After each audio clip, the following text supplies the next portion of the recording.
napag-usapan natin ang patungkol sa pag-step in nitong si Diablo dahil ngayon tinarget nitong si Zilenius itong si Apito. Pero bago natin simulan itong video na ito ay i-roll muna natin ang intro. Hello everyone and welcome to my channel, ang inyong source ng Tagalog na Tansura Contents. Sa channel na ito pinag-uusapan natin ang mga nangyayari sa may Tansura universe. So without further ado, let's get into the video.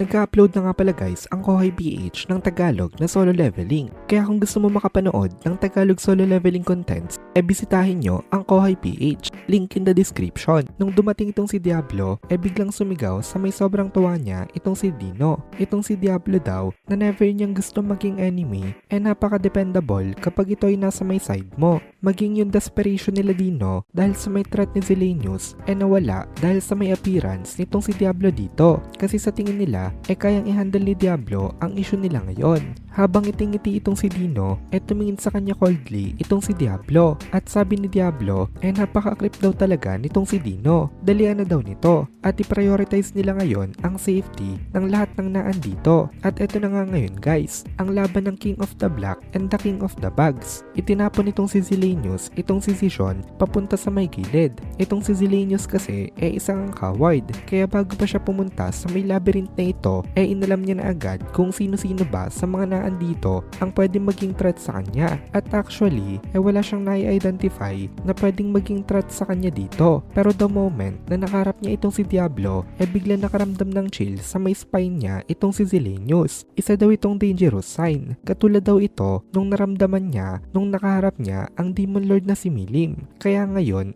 aware siya na hindi ito isang opponent na pwede niyang may underestimate. Tapos bigla nagsalita itong si Diablo. Sabi niya, susubukan niya daw kung gaano ba kalakas itong Insect Lord na ito. Tapos nag-reply itong si Zilenius na ang lakas daw ng loob nitong si Diablo. Then biglang nawala itong si Zilenius ngayon at napunta siya bigla sa may likod ni Diablo. Napakabilis niya. Tapos nagbato siya ng isang napakalakas na sipa sa may ulo nitong Black Primordial. Defenseless ang likod ng ulo nitong si Diablo. Pero napakabilis din ng naging reaction nitong si Diablo sa kanya na para bang na-anticipate na ito nitong si Diablo kanina pa. Nag-lean forward itong si Diablo para maiwasan ng sipa at para counter attack sumipa rin itong si Diablo pabalik dito. Tinamaan itong sipa na ito ang sipa rin na atake ni Zilenius. Itong si Zilenius higit na mas malaki kung ikukumpara kay Diablo at syempre napakalakas ng sipa niya pero nagawang makisabay nitong si Diablo dito. Itong sipa daw na ito higit na mas malakas compared dun sa may sipa na ginawa ni Zilenius na dumurog sa may baraso nitong si Carrera. At ang nakakamangha pa dito walang damage na natamo itong si Diablo. Talagang totally niya na nai-intercept itong atake na ito. Tapos biglang nagdistansya itong dalawa sa isa't isa.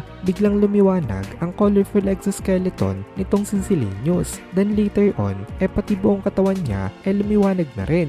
Napasabi na lang itong si Diablo dito. Nahihirokani daw pala itong metal na ito. Kaya mukhang magiging mahirap daw pala talaga itong wasakin. After that, biglang inilabas nitong si Diablo ang kanyang Caesar Blades gamit ang kanyang mana at nag-shine rin itong 5 blades nito in rainbow colors. Isa itong sign na itong weapon ni Diablo na ito isang mythical grade level. Ngumiti itong si Diablo at napikon dito itong si Zilenius. Sabi ni Zilenius, wag daw tumawa itong si Diablo habang wala pa daw itong napapatunayan sa kanya. Wag daw mangarap itong kanyang kalaban na meron siyang chance na manalo. Tapos after niyang sabihin yon, ang 2 pairs of wings nitong si Zilenius ay i-transform niya para magmukhang another set of arms. Bale para naging 6 ang mga kamay nitong si Zilenius. Ang lower arm niya nag-prepare for magic attacks habang ang upper arms naman niya nagva-vibrate para maging mga blades. Kung lalabanan mo daw itong si Zilenius ng ganito ng bare-handed ka lang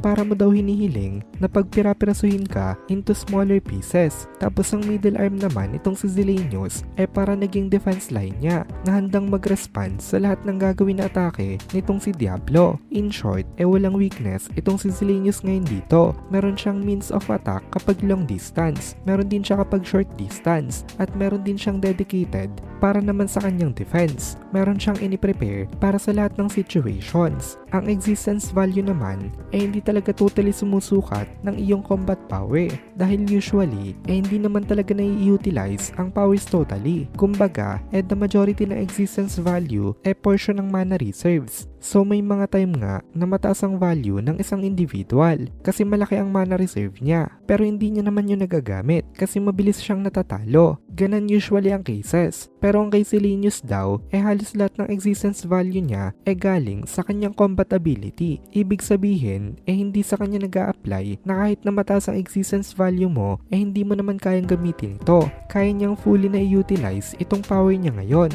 Kaya talagang pwede raw tawagin itong si Selenius na ultimate fighting life form. Pero ang nakakamangha dito, walang takot itong si Diablo. At ngayon, actually, ay para nag-e-enjoy pa nga siya sa may laban nila. Laban sa isang opponent na supposedly wala siyang chance na manalo. Again, common knowledge na daw na ang mana hindi nga nagsasabi kung gaano kalakas ang isang karakter. At pagdating daw sa mana, specialty ito nitong si Diablo. Ang lahat daw ng mana na kinakailangan gamitin ni Diablo kinukuha niya sa kanyang paligid. Basically, yung mana pala sa may surroundings niya nagagawa niyang ma-utilize. Kaya ang value rin nitong si Diablo galing sa may pure strength pagdating sa may combat. At dito na muna natin tatapusin itong video na ito. Kung nagugustuhan mo itong mga videos natin, ay please consider joining the membership para mapanood mo na agad ang mga kasunod na part dahil palaging advance ang ating mga members. Also, ay please consider leaving a like at mag-comment ka na din para ma-boost naman tayo ng algorithm.